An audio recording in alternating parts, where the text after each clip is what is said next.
attitude.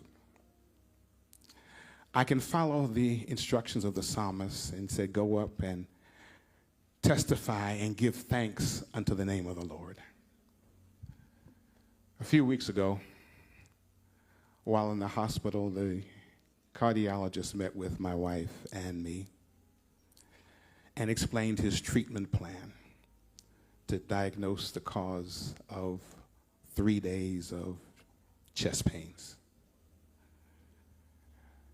He told us that on Friday that I would need to have a stress test. No great concern. Stress test is just being monitored while you're on a treadmill. And by now, most of you know I'm on a treadmill almost every day. However, on Friday morning, while speaking with my wife on the phone, he returns and says the treatment plan had changed from a test to a procedure. Something had happened between midnight and morning, and I would need a cardiac catheterization as soon as possible. He went on to explain that if 2 or less blockages were found, they would place a stent and I would come out.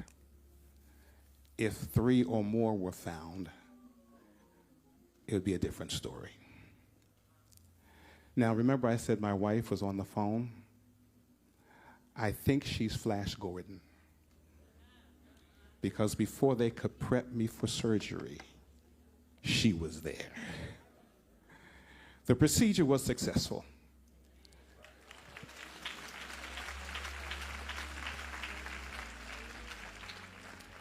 And to God be the glory, on 1 blockage was found.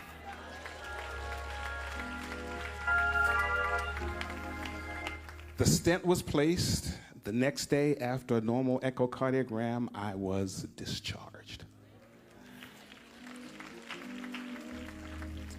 However, prior to being discharged, the nurse informed me that the blockage was in my LAD. I have no idea what LAD is. My cardiologist stated that he usually tells his patients that they should begin to move about, but he told me to stay still. When I mentioned to some friends what I had been told, they hesitated and they placed emphasis that I needed to stay still. They placed the same emphasis that our general supervisor told me in a text to be still. I tried. I researched what LAD meant. LAD stands for left anterior descending artery. It's the coronary artery that is given to the name that supplies blood to the muscles of the heart muscle with blood. It's considered the most important artery, the most important coronary artery, and it's called the LAD because it's on the left side. It runs down the front wall and it descends and it supplies blood to over half of the heart muscle. So twice as much as the other arteries. For this reason, a blockage in that artery has received its own name. 1/3 was in the upper, 2/3 in the middle, but God allowed me to escape what it was called. God allowed me to escape what it was called. I researched what it was called, and the research says it's an attack, it's a blockage in the LAD that most people don't survive.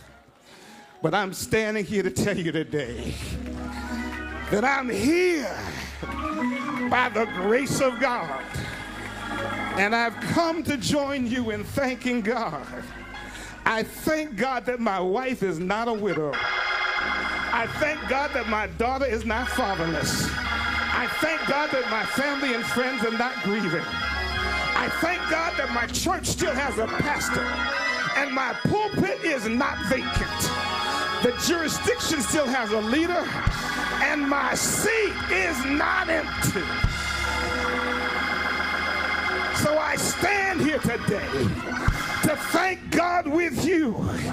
The psalmist says we come to this house to give God the praise and to give him the glory.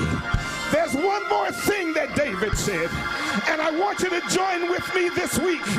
David said, "Oh, magnify the Lord with me."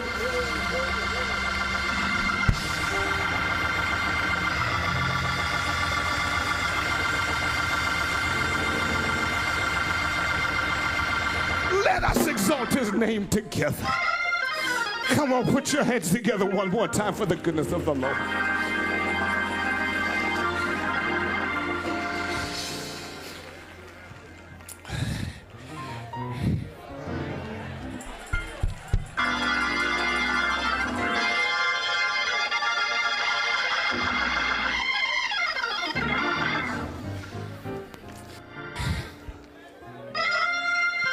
So